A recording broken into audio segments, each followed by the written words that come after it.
Good morning. On behalf of the Vietnam Film Club, we are here to do a very special segment for our upcoming documentary film, My South Vietnam. Being with us today is a very special guest. In a couple seconds, I will introduce him. But before that, I would like to introduce the projects and the vision or the missions of Vietnam Film Club. Vietnam Film Club was established and founded by two members, Dr. Nguyễn Ngọc Bích and Mr. CHIωρίon. Their focus was to bring to us the areas of very wide scope of education, history, culture, oral history, everything that has to do with Vietnam, the Vietnamese people, and the Vietnamese history. Being here with us in the studio today is Mr. Uwe Siemon-Netto. He is a journalist that had been in the Vietnam War himself. He is a very true witness of the war. And for him to be here with us today, he's going to present and talk about his experience, his being during the Vietnam War. You already had a book published, and the name of the book is Triumph of Absolutes, correct? Can we have the cover? Can you present us the book? And that is the book that he has established. What is that book about? And what we want to know about his experience is the upcoming interview. We thank you for listening and following through with us. So the very first question, Mr. Siemon, is that in your career as a journalist, especially a journalist in Vietnam. Well, yes, I've been a journalist now for 65 years. Wow. But I started out in Germany. I worked, actually in Germany, I worked for the Associated Press, the American Wire Service. Yes, and the last story I covered in Germany was the construction of the Berlin Wall. You see, and this is why I obviously had a particular interest in East-West affairs, which extended obviously to Vietnam as well. Then I was transferred to England and then to America for the Cuban Missile Crisis in 1962, when Khrushchev, the Soviet Union, planted nuclear missiles in Cuba. So I covered that. I covered the Kennedy assassination of President John F. Kennedy in Dallas, Texas, and the trial of Jack Ruby. Jack Ruby was the guy who murdered Lee Harvey Oswald, who murdered Kennedy. Then pretty soon thereafter, Vietnam began to cook up as a major topic in the East-West debate or the Cold War. And Vietnam became, that is my view of the Vietnam War, the hot extension of the Cold War between East and West, between communism and democracy. So I went to Vietnam, fell in love with the country, and on and off I spent 5 years. And I wasn't one of those journalists who always spent the war years in Saigon bars. I actually went into combat. And most important story I covered in Vietnam, and that is where this photograph here was taken, was during Tet Mau Chan in 1968 in Hue. Okay, well, we can discuss that later, of course. And then, of course, I had others. I covered the Middle East wars. I covered all sorts of things. Then I was, for a while, I was managing editor of a newspaper in Germany. Then I came back, and later, because of my impressions, at least my impressions of war, I much later studied theology and did a master's degree in theology, where I wrote a theology of for Vietnam veterans called The Acquittal of God, and then I did my doctorate in theology at Boston University.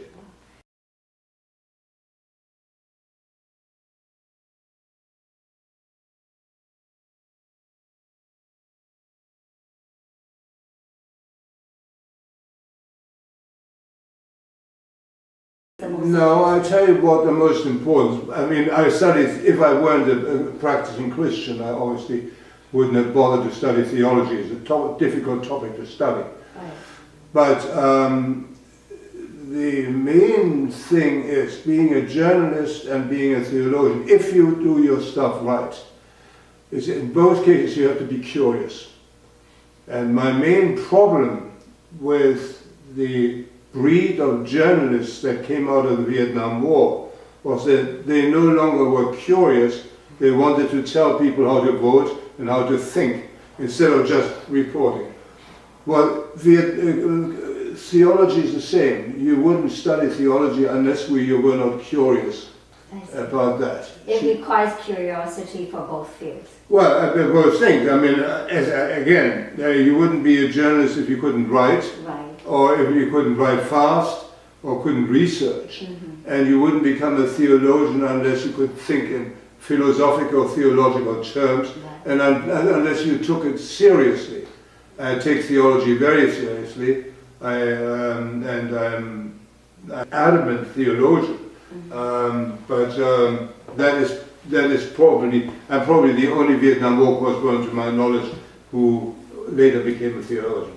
In each of the page of the book, CHIòng n, Yeah. you painted a picture of these pain that being suffered by the Vietnamese people, the trauma that they had gone through, and then you embrace the people. Yes. What prompted you? Well, that is precisely the point. You there are two different approaches of journalism. The one, the type of journalism that I was trained in, which took an interest in the people, in this case the Vietnamese people. And if you take an interest in the people, obviously you are not identical to Germans or Americans. You want to study their history, right, and their culture. You want to study Confucianism. You want to study the background of Vietnamese communism. Why Vietnamese communism? I hope we're going to be able to discuss this today, because it's very important to understand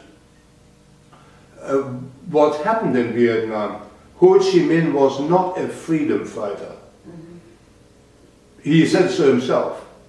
He wanted world revolution of the Marxist-Leninist cause. It's something totally different from being a nationalist fighting for the liberation of his country. And he said so himself. Ho Chi Minh said so himself. So then when you really want to understand, or we try to begin to understand a nation which is so entirely different from your own culture, in my case, European culture, then you have to get used to their mentality. You have to use their philosophy. You have to know something about Buddhism and of course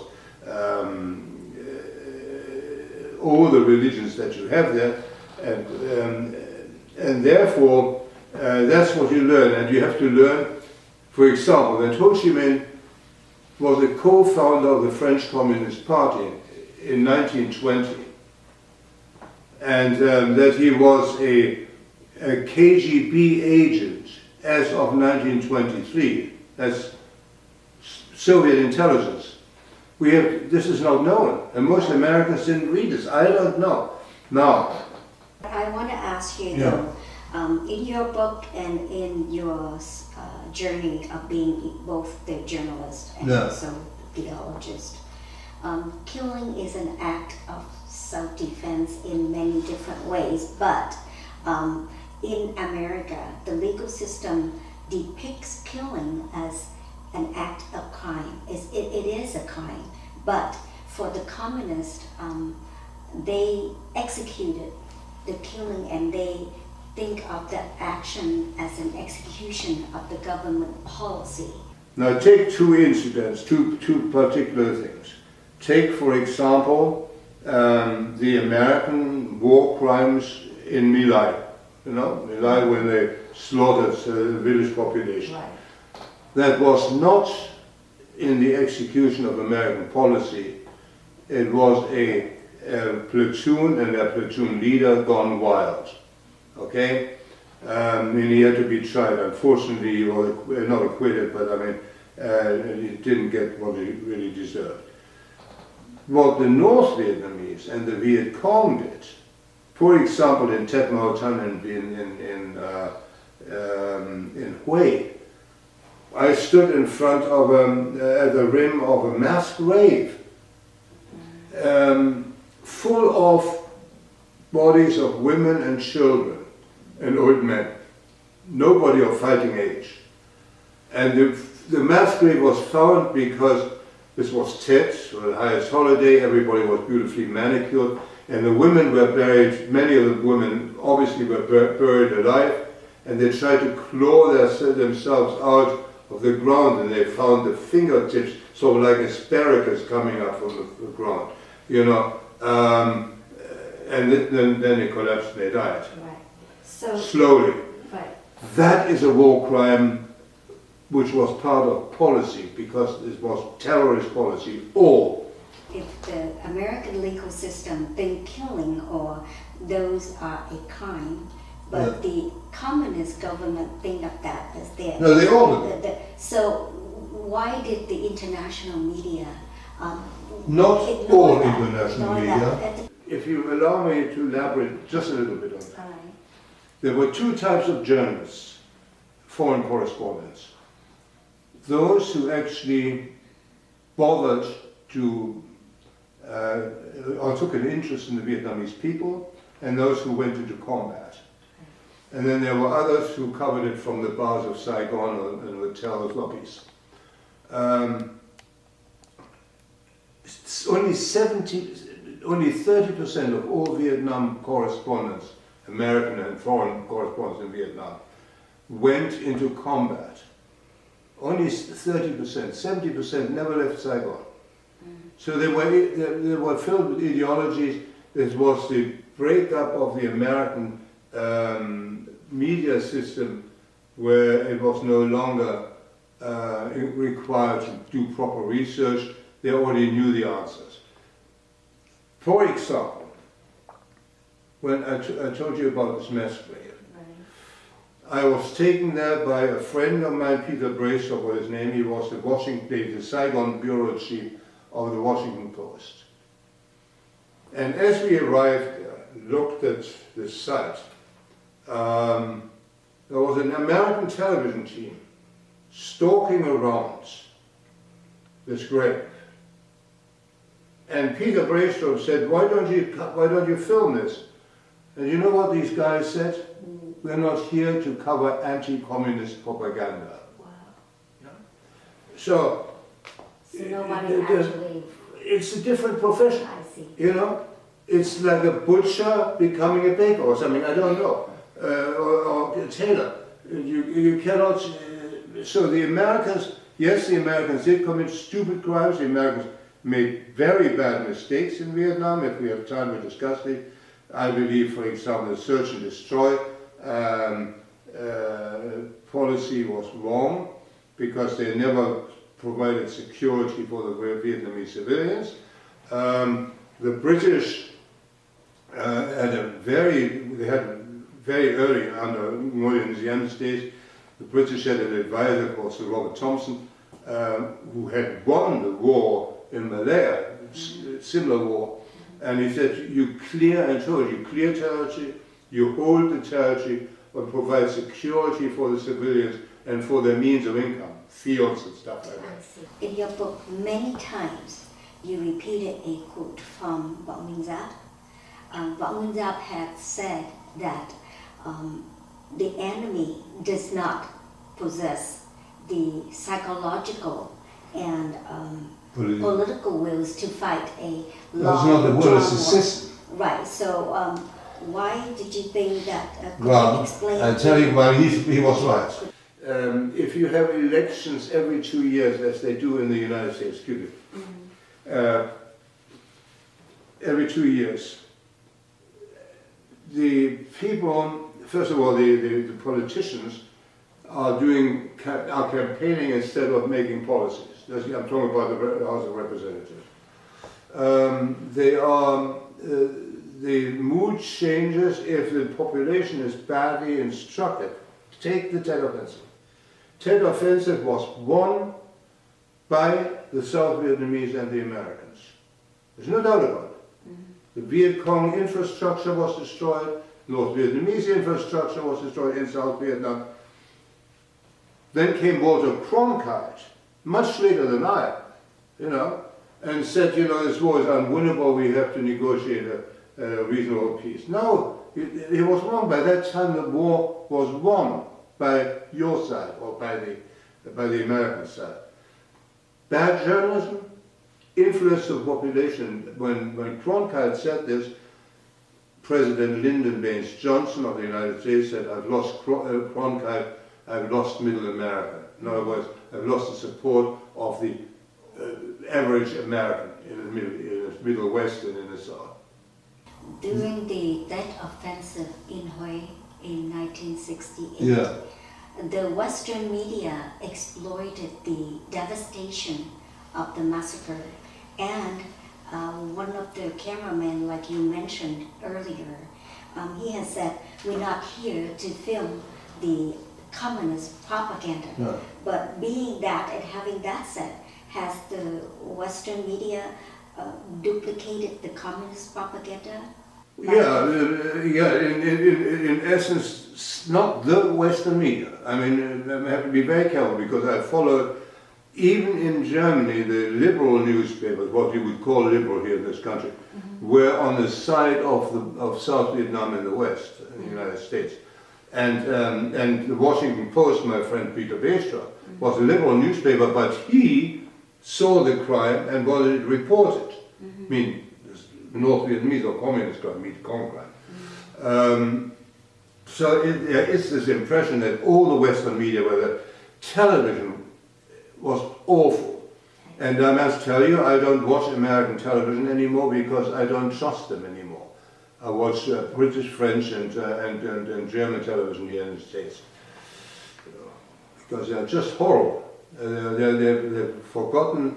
They've forgotten their way. They lost their way. Right. Speaking of the military operation, the Western media reported mostly. It focused on the Allied forces. Forces, I'm sorry? The Allied forces, while the Army of the Republic of Vietnam were the main force who fought with fearless fighting spirit. Can you name, could you comment on the spirit of the Army of the Republic of Vietnam, or on these famous battlefields, and names of the commanders, if you remember any? Yeah. I know, that is another thing, that is the provincialism of the American media. Now, for example, give you a good friend of mine was a good reporter, but he worked for the Minneapolis Tribune. Minneapolis Tribune covered all of Minnesota. So when he went into an operation, the first thing he had to write about is there somebody from Minnesota in this unit I'm accompanying here? I see. So, that rational or reasonable. As a German, I had to do this only twice or three times because there were some Germans in the United States Armed Forces. I did go out a great deal with Vietnamese units, and before the Americans came in wholesale and huge units, I went out only with South Vietnamese forces. Or with special forces and Nung, the Nung tribesmen and Chinese tribesmen who were special forces. But it really depends. But the impression was, of course, that this was an American war. And again, the mistake was, I believe, but I mean, fight to the cows come home by that, that the Americans made a mistake in sending 500,000 men in there, totally ignoring the local culture and sensibilities. And for example, there was the Yadrang Valley offensive. It's the first encounter between North American, North Vietnamese and American forces. Was the air cavalry division.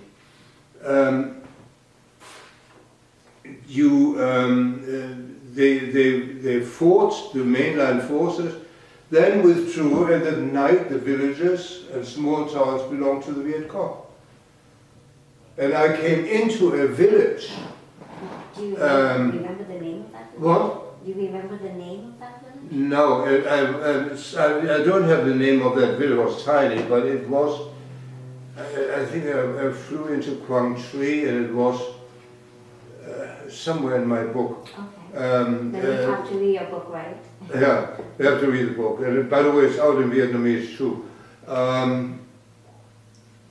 But it was a tiny village, and I was with special forces, with a special forces team, and we were called into this village. Mm-hmm.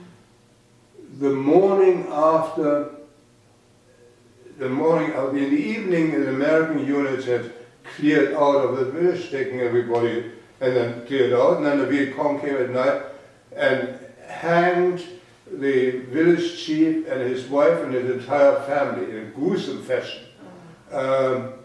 as a warning to the entire population of the village, saying, if you cooperate with the South Vietnamese government, because the village chief had been on the side of the South Vietnamese government, it was Nguyen Cao Ki in those days. So how much can you get support from a village population if you don't stay with the villagers, if you don't provide the security at night, if you make sure that the Viet Cong stay out of there? And that was the British advisory commission there. Finally the Brits left. They said it's useless. The Americans don't want to listen to us. The British did this, and they made very clear, we are here, we protect you. This little village here, this little hamlet, we protect you. We don't leave you alone, okay?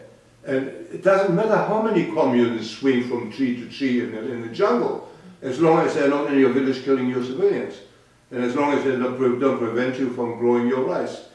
And that was the main issue, I think. And I have to tell you this, these liberal intellectuals, Mac George Bundy, all these people, Kennedy brought in and Johnson, they had no idea of warfare, they had no idea of Southeast Asia, they didn't know the difference between the Vietnamese and Chinese and Cambodian or Thai. But they had their ideas from their universities, I see. They used to be called eggheads. I know, that is another thing, that is the provincialism of the American media. Now, for example, give you a good friend of mine was a good reporter, but he worked for the Minneapolis Tribune. Minneapolis Tribune covered all of Minnesota. So when he went into an operation, the first thing he had to write about is there somebody from Minnesota in this unit I'm accompanying here? I see. So that is reasonable. As a German, I had to do this only twice or three times because there were some Germans in the United States Armed Forces. I did go out a great deal with Vietnamese units. And before the Americans came in, wholesale, huge units, I went out only with South Vietnamese forces, or with special forces and Nung, the Nung tribesmen, the Chinese tribesmen, who were special forces. But it really depends. But the impression was, of course, that this was an American war.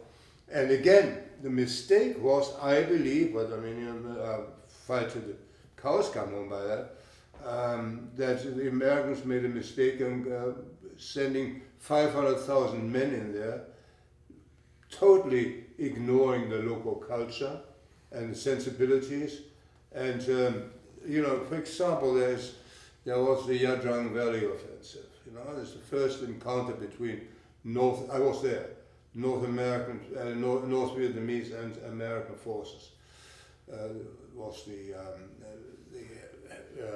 air cavalry division.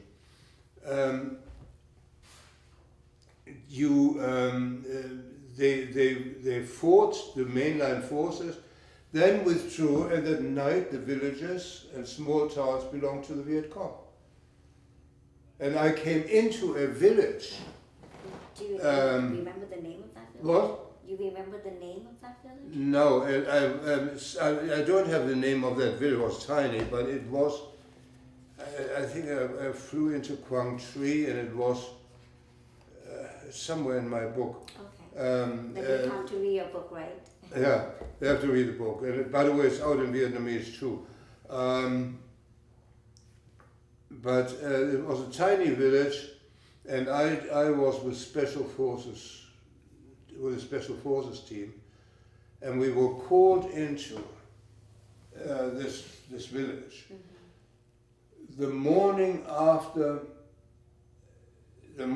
In the evening, an American unit had cleared out of the village, taking everybody, and then cleared out, and then the Viet Cong came at night and hanged the village chief and his wife and his entire family in gruesome fashion, as a warning to the entire population of the village, saying, if you cooperate with the South Vietnamese government, because the village chief had been on the side of the South Vietnamese government, it was Nguyen Cao Ki in those days.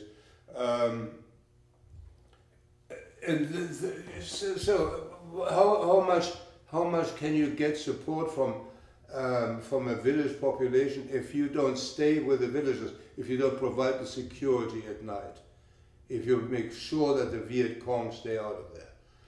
And that was the British advisory commission. They had to provide. Finally, the Brits left.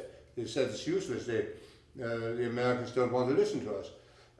The British did this, and they made very clear, we are here, we protect you.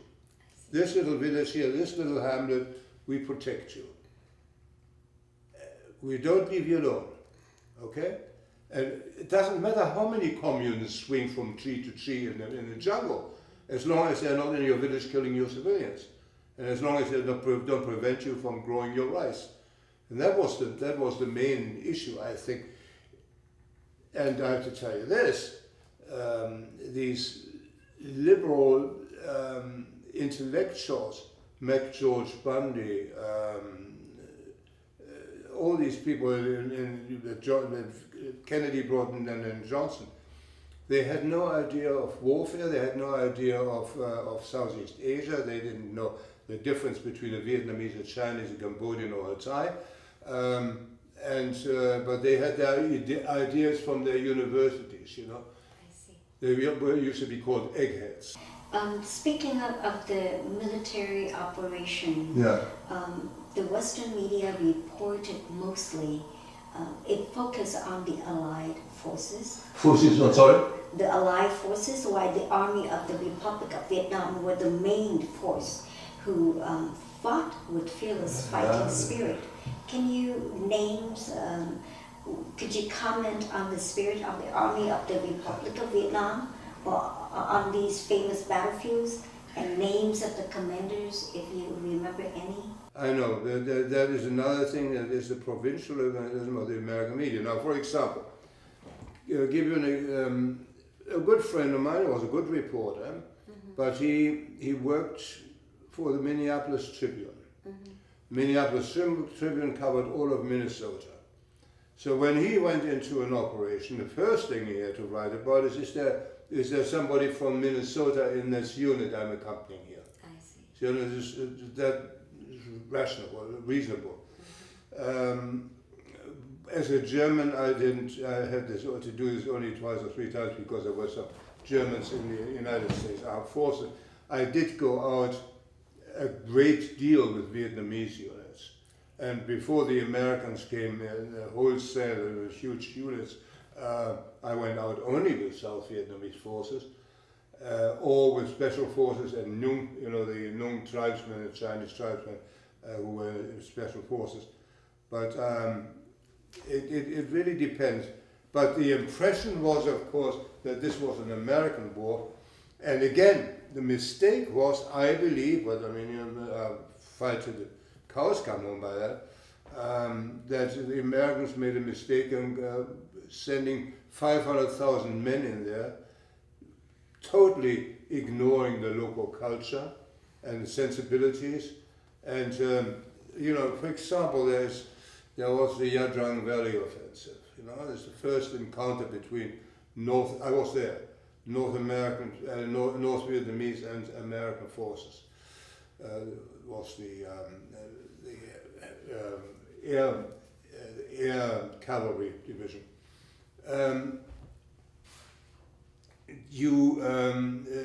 They fought the mainline forces, then withdrew, and at night the villages and small towns belonged to the Viet Cong.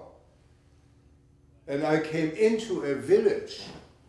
Do you remember the name of that village? What? You remember the name of that village? No, I don't have the name of that village. It was tiny, but it was, I think I flew into Quang Tri, and it was somewhere in my book.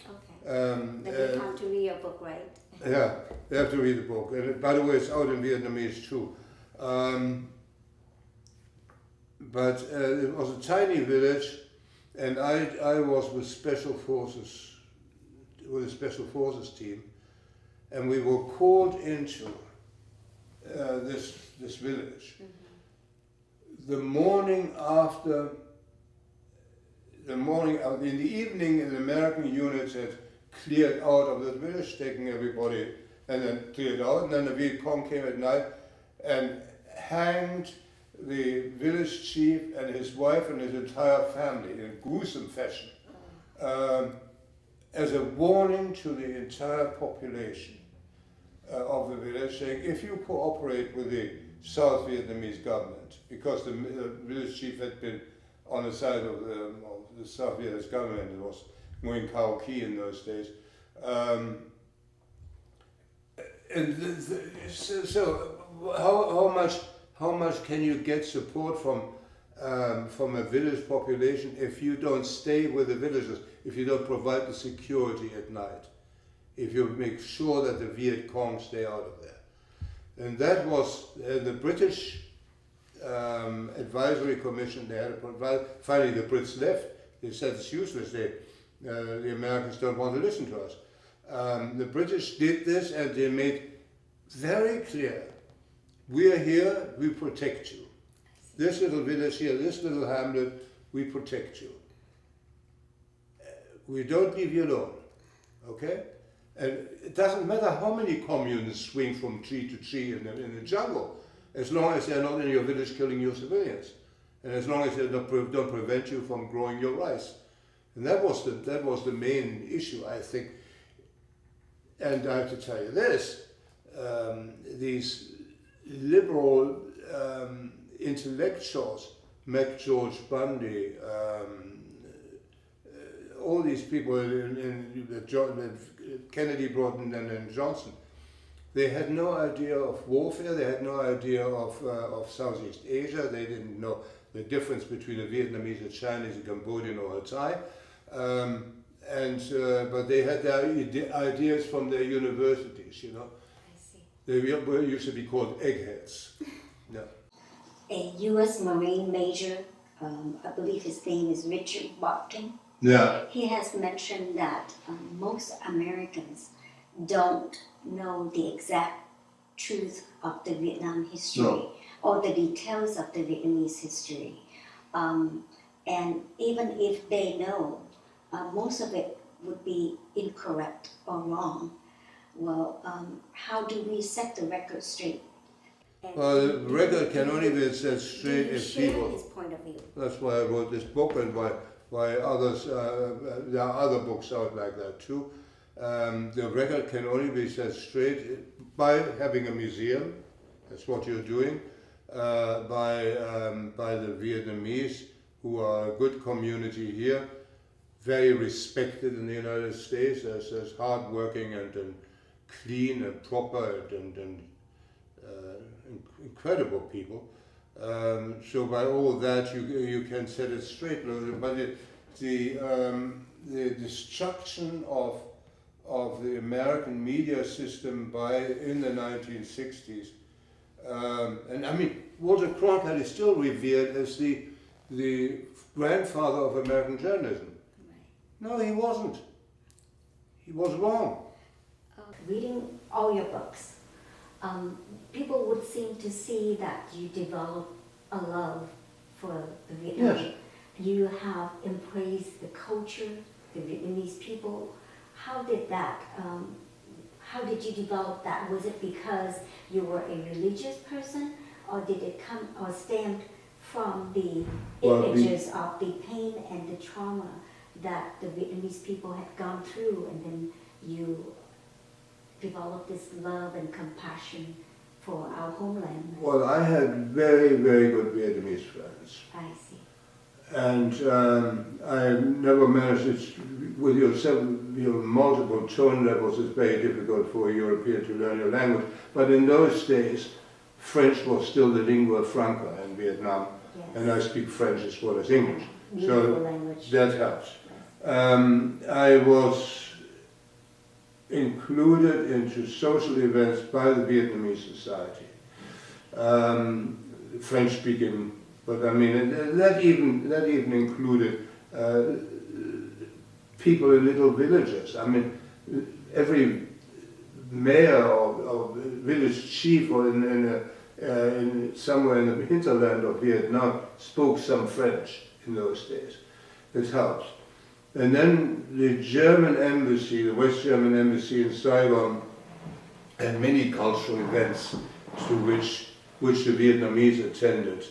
Concerts, theatre, but concerts in particular, which in return led to us taking a keener interest in Vietnamese culture. And it's fascinating, it's wonderful.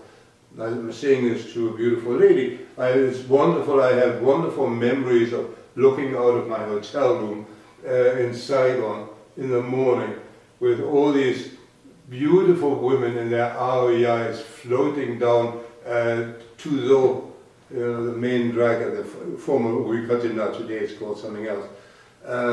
It was so enchanting. It was enchanting to sit down with Vietnamese friends and discuss the difference in our culture, not in a superficial way, but really profoundly discuss these things and what we had in common, and listen to them. So I fell madly in love. I thought it was fantastic. I thought I found Vietnamese soldiers, some of the Vietnamese soldiers I went into combat with were, and so one develops an affinity. They are vulnerable, and it's not your job as a reporter to ridicule them, but it is to feel empathy for these people who didn't want this war themselves. It's not the South Vietnamese who started this war.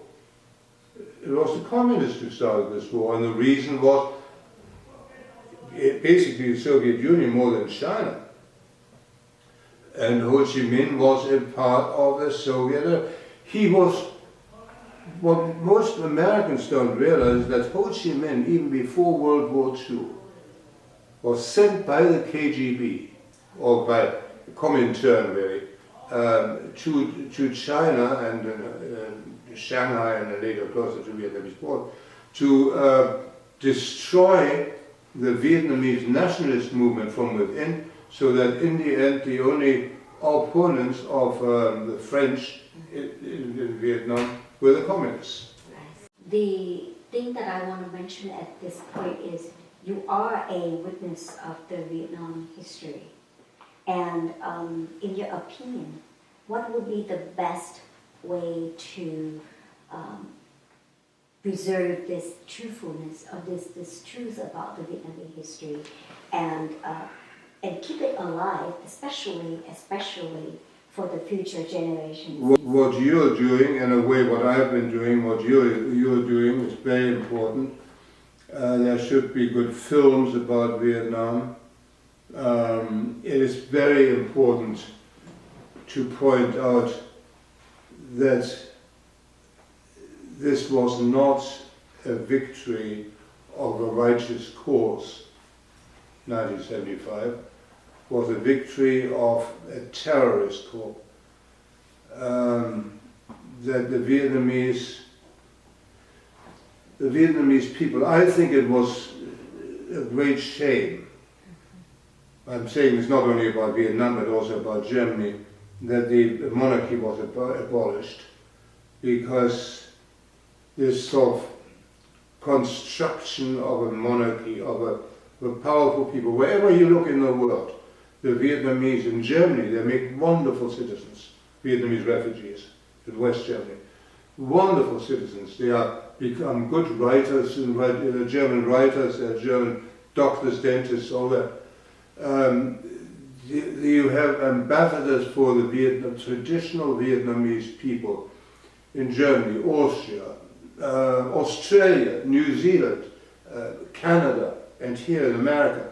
And they play a very important role in the general acceptance of Vietnamese history. So I mean, as long as you keep Vietnamese history alive in the minds of the younger generation here, you'll be fine. Communism is not going to last forever in Vietnam. And you notice that the South Vietnamese are doing very well. Obviously not because of communism, because at least in their economics, you can hardly call them communist anymore, but they are a vile dictatorship. That's another thing. That, you see, especially in the United States, you have to realize that many Americans don't think in historical terms, or of other nations in historical terms, you know?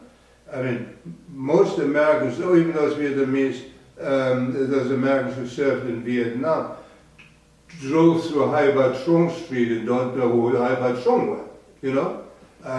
It's very important. Those two sisters. This whole thing is not properly taught. The American soldiers who, like now in Afghanistan, they had no idea about Afghan history.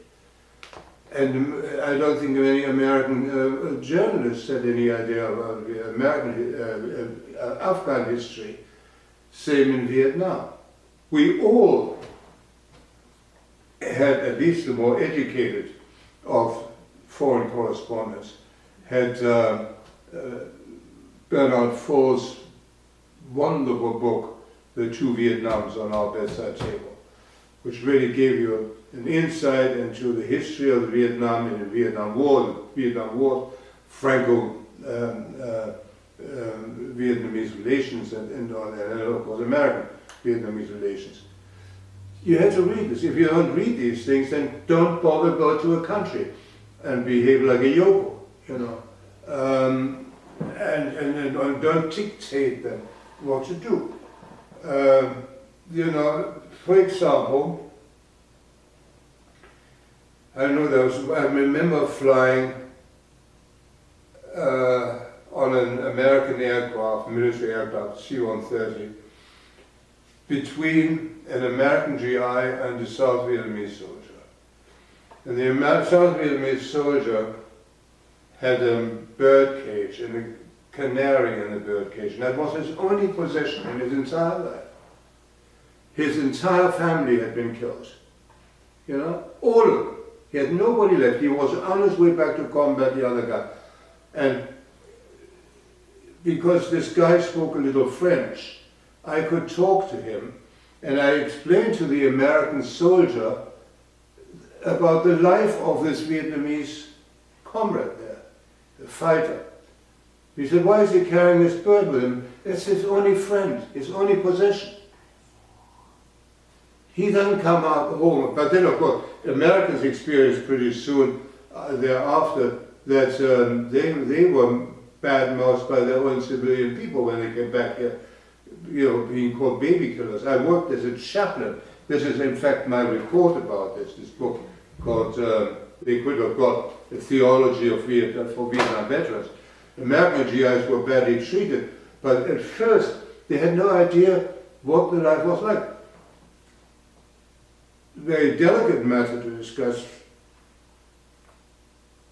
I often went to those Saigon tea bars, they were called, okay?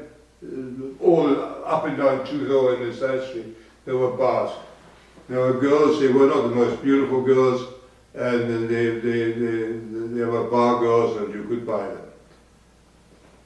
Nobody asked why they were sitting there. It's not because they found big GIs particularly beautiful, but they were widows of Vietnamese soldiers who had fallen in combat, and they didn't get any pension, and nobody looked after them, so ultimately they were forced. So you get a totally different outlook. They had no choice but to work in a Saigon bar. To support themselves, to sustain themselves. To feed their children. You know, these things, you cannot go into a country and then boom, boom, boom, you know, and say, here we are, big boys, and then not learn anything about the Vietnamese culture, or even be disrespectful about them. We talk about the characteristics of the Vietnamese people. Sorry? You talk about the characteristic of the Vietnamese people, Yeah. how beautiful they are. You also have mentioned some characteristic of the GIs, the Vietnamese soldier. But during the 1975 invasion of South Vietnam, of Saigon, the communists terrorized the Vietnamese certain people because these residents would not follow them or adhere to their policy. Okay. Now, is that me terrorizing people? Is that a particular characteristic of the communist guerrilla warfare? It's part of a communist dictatorship. It's the so-called dictatorship of the proletariat. Don't think they were any better in Russia, or they were any better in China, or in East Germany. Well, East Germany, at least they didn't fight, but I mean, I was driven out of East Germany because I belonged to the wrong class. Look, you know what's happened in North Vietnam when Vietnam was divided. The land reform, the agricultural reform. What was it, 500,000 farmers killed? They are not Buddhists and they're not Christians. They are not. These are people who are ruthless killers. And this the Americans never understood this. They never reported what has happened in North Vietnam after Ho Chi Minh won the war against the French Dien Bien Phu. Again, many of them, one reason why the French lost that war was that the communists in France and the socialists in France didn't supply their troops or sabotaged the ammunition supply to their troops in Vietnam. There's a lot of very bad stuff going on in France, and here in America, the left-wing liberals, you know. Let's talk about the American withdrawal from Vietnam. Yeah. Was it because of the war toll itself, the anti-war government movement, or the hypocrisy of the United States politicians pressuring the Congress to cut the aid, and then the result is the consequence is the fall of Saigon? Well, we talked about that previously already. When the media portrayed South Vietnam as a corrupt country. There was a lot of corruption going on in South Vietnam. But talk about America, where 5 of the last 7 governors of Illinois are in jail for corruption. I mean, so they haven't had a war inside their country. Okay? So that's one of them. The elections, when were they? In 67 or 67 or 68, we had elections there, which the Viet Cong tried to torpedo. The guts the Vietnamese had to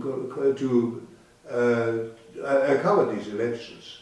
Okay, the guts they had to actually go to the polls, knowing that they would be killed by the Viet Cong on their way to the polling stations.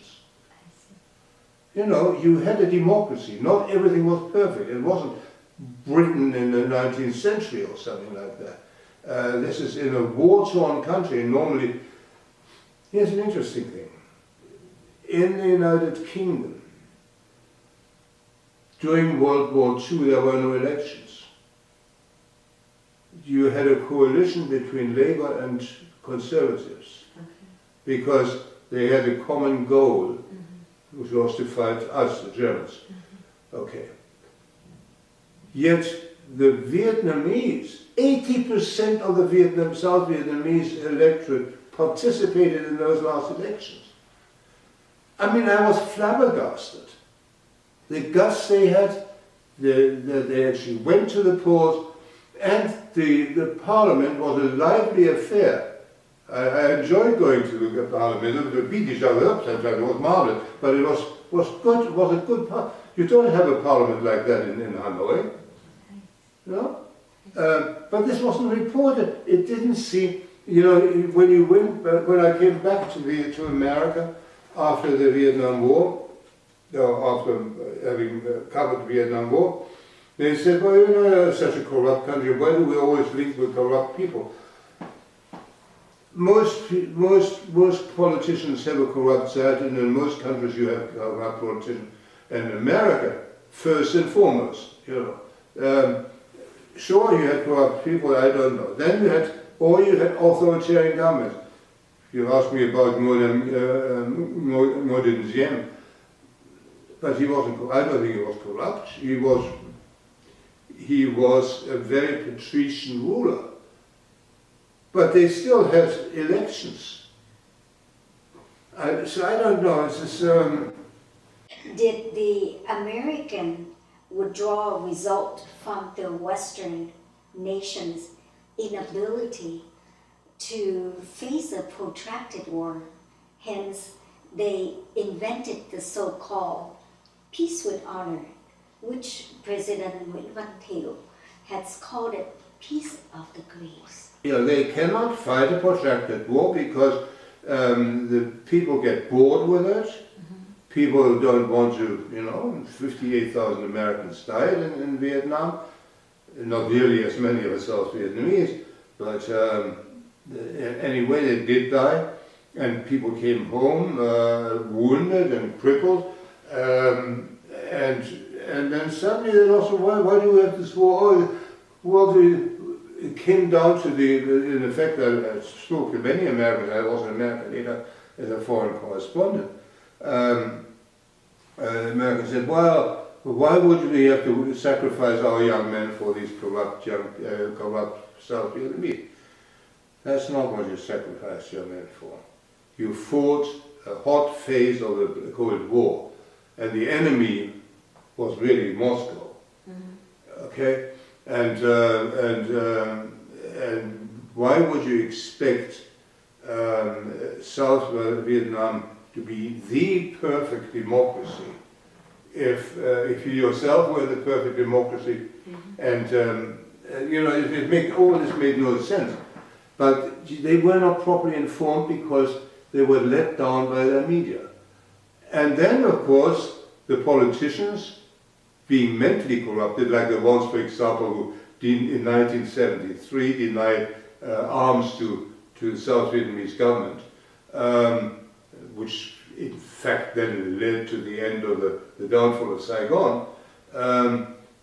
It was because the people, the population, popular vote did no longer support this war effort. They did in the beginning, and had this been properly presented to the American public as something that will come to haunt you when you lose, you know. And don't you think that Afghanistan now, the people of the Taliban in Afghanistan, that they have not learned their lesson from Punjab, you know, the Americans, you sit it out long enough, the Taliban or North Vietnamese, and the Americans will say, no, bring our soldiers home for Christmas. You know, and the next thing is cliche thinking. You're thinking in cliches. The cliche is we have to bring our homes back for boys back for Christmas, and our boy and all that sort of thing.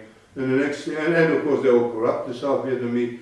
And then in the end, they more or less celebrate. And you have the students, your college students in California. I've seen them here carrying posters, ho ho Ho Chi Minh, you know, without the foggiest idea Ho Chi Minh was, even though it was known.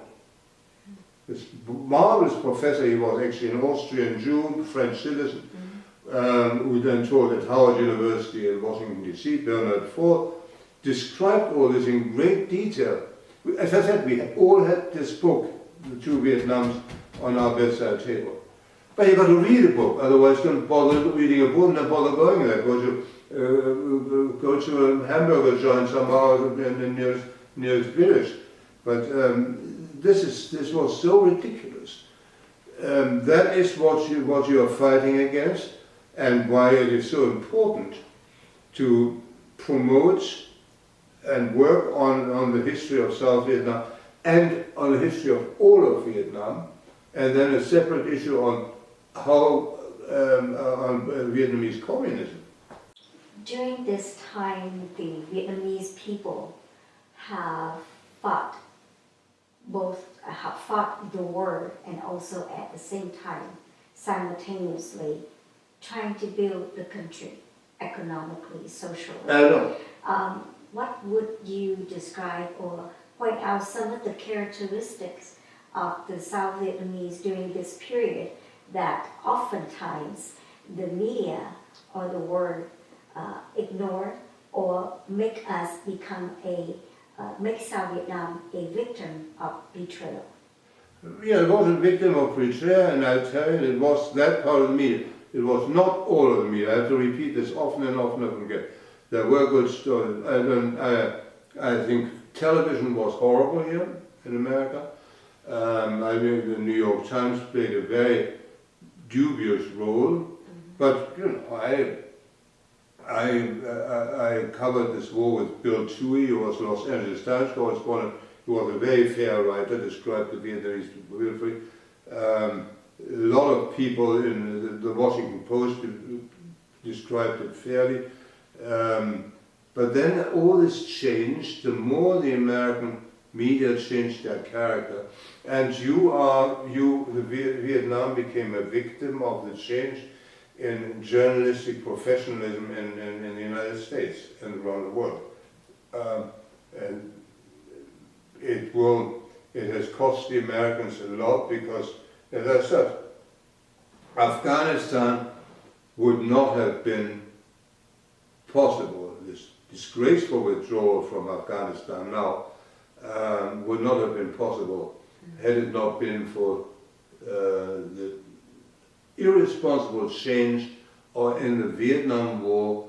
When the Vietnam War, the Tet Offensive, was won by the United States and South Vietnam and South Korea and the Australians and the Filipinos. I mean, you had a lot of allies.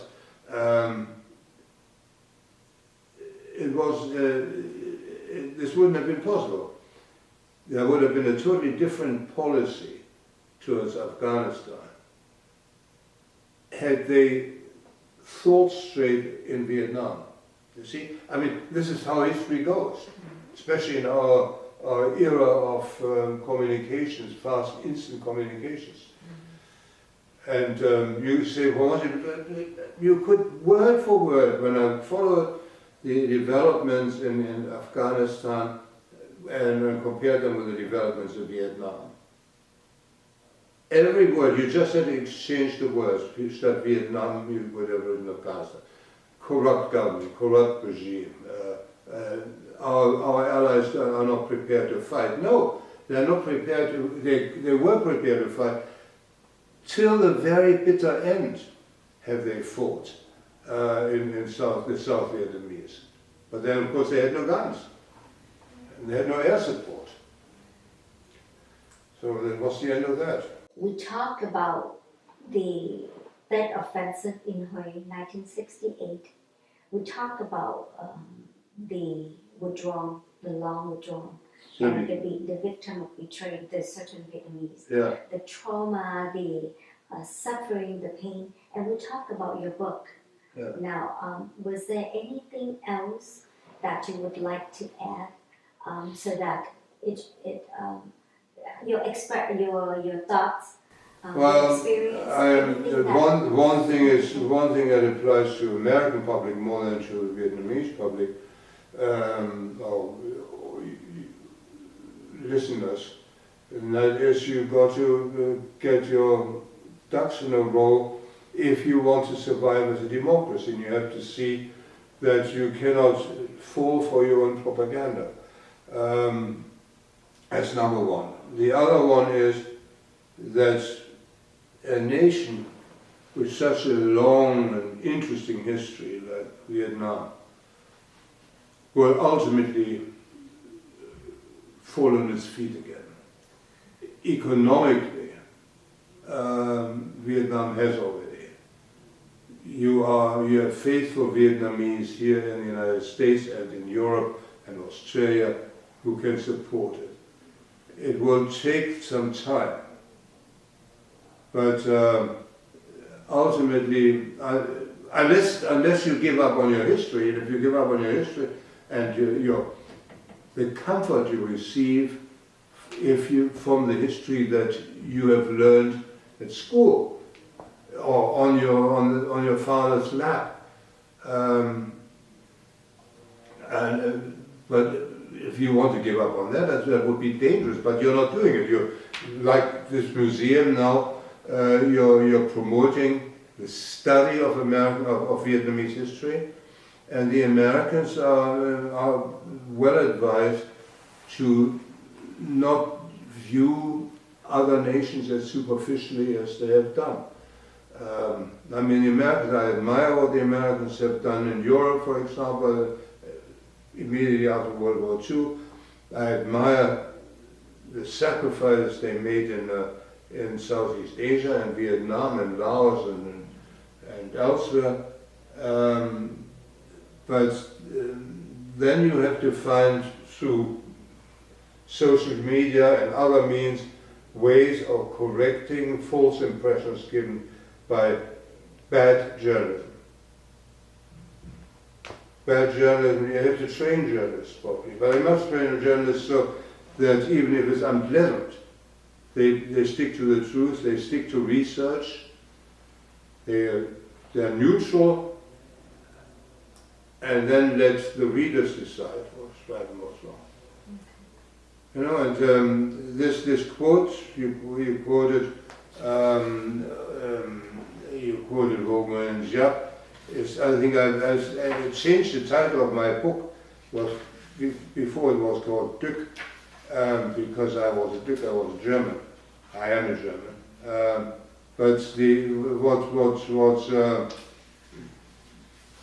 what Jap wrote is, the enemy, meaning the West, does not possess the psychological or political means to fight a long drawn-out war. And probably the best Vietnam War correspondent was a colleague of mine, Adalbert Weinstein. He was a reserve general in the West German Army, Frankfurt Allgemeine. And here he summed up when Saigon fell: America could not wait. That's the key sentence. and it cannot wait unless they change their election cycles, so that people can actually do some serious thinking. Every 2 years you're campaigning. First year you learn the trade of being a representative, a congressman. The second year you're doing an election campaign. They can never focus long enough. You know, senators are a different kettle of fish, but this is the thing, and it has to be done. In the meantime, the South Vietnamese must. Those of you abroad, you're young enough, you must preserve the treasure of Vietnamese history. To vote, for example, share this off. You have to preserve your history. You have to promote your history. You have to make your various dynasties known to the general public, even to the young Vietnamese here. Mm-hmm. I mean, do they learn about the various Vietnamese dynasties in schools here? What about Vietnamese classes or temples or whatever? Right. This has to be taught. History is the most wonderful thing, and it defines a culture, and it defines a civilization. And if you lose your sense of history, you lose your sense of civilization, and ultimately we become uncivilized. If you are given an opportunity to say 3 words or say one thing about the Vietnam war or the South Vietnamese people here in America, what would that be? Well, the South Vietnamese people were very strong, sturdy, charming people, attractive people. I found them interesting people, probably the most interesting, complicated. We are a complicated lot, and that's, by the way, that's one of their problems too. You have 3 Vietnamese in 5 different parties, you know. They squabble all the time. Because they're complicated, because they think. Confucianism, thinking, and so we fight each other. But it's interesting. They're not bores, they're interesting people. You have a wonderful cuisine, you have a wonderful old culture, you have a very wonderful philosophy. That has to be maintained, and you know, I would find it very sad if 2 generations from now Vietnamese Americans schlumphed about and looked fat from too many hamburgers, you know. That would be very, very sad. Your cultural institutions, your church congregations, your temple, Buddhist temple congregations, should teach these things and befriend the Americans and show them, look, there's more to us than Nước Mắm and you know. There's more than just áo dài, nước mắm, all of those, right? Yeah. Well, thank you very much. We appreciate